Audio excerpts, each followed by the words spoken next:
প্রবাসীদের একান্ত ব্যক্তিগতভাবে কোনো সুখ নেই, বা প্রবাসীদের সুখ সহজে আসে না। সুখটা ঠিকই আসে, কিন্তু সুখটা আসে বয়স যখন শেষ পর্যায়ে চলে যায়, তখন যে সুখটা আসে। শুধু যে প্রবাসীর সুখ নেই তা কিন্তু না, প্রত্যেকটা মানুষের লাইফেই সুখ থাকে না। পৃথিবীতে প্রত্যেকটা মানুষই চিন্তা, টেনশন করে, প্রত্যেকটা মানুষই। কোনো মানুষই টেনশন, চিন্তা ছাড়া নেই। আমরা বলি না যে এই মানুষটা অনেক সুখে আছে, তার উপরে দেখে আমরা তাকে বিবেচনা করে ফেলি যে এই মানুষটা অনেক সুখে আছে, অনেক শান্তিতে আছে।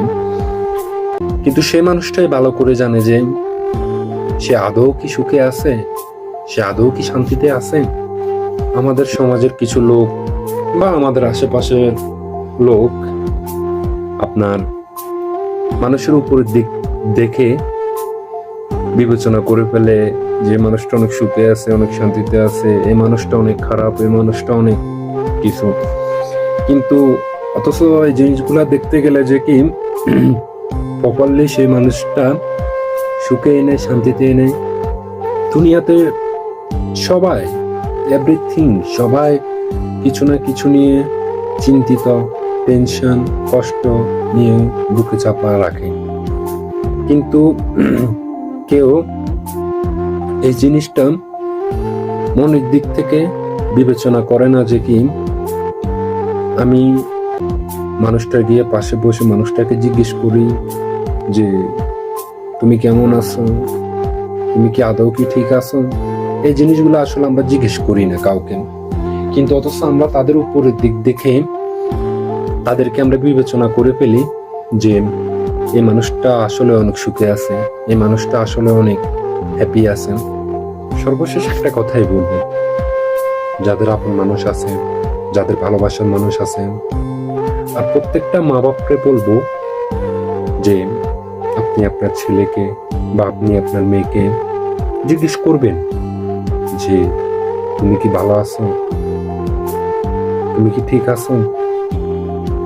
প্রত্যেকটা মানুষকে বলবো, আপনি আপনার সন্তানকে, প্রত্যেকটা নারীকে বলবো আপনি আপনার স্বামীকে, প্রত্যেকটা প্রেমিক প্রেমিকাকে বলবো তুমি তোমার ভালোবাসার মানুষকে জিজ্ঞেস করবা যে তুমি কি ভালো আছো, তুমি কি ঠিক আছো। দেখবেন যে কি সে না চাইতে তার চোখে পানি চলে আসবে, না চাইতে তার চোখে পানি চলে আসবে, না চাইতে। কেন আসবে?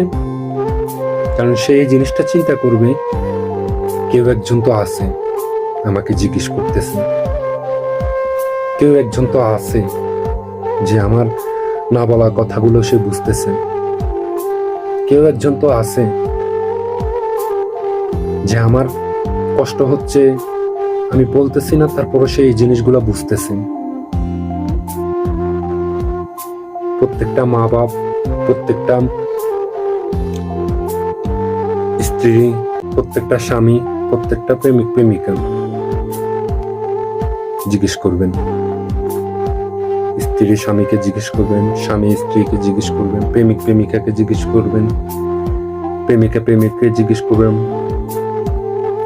মা বাপ সন্তানকে জিজ্ঞেস করবেন, সন্তান মা বাপকে জিজ্ঞেস করবেন।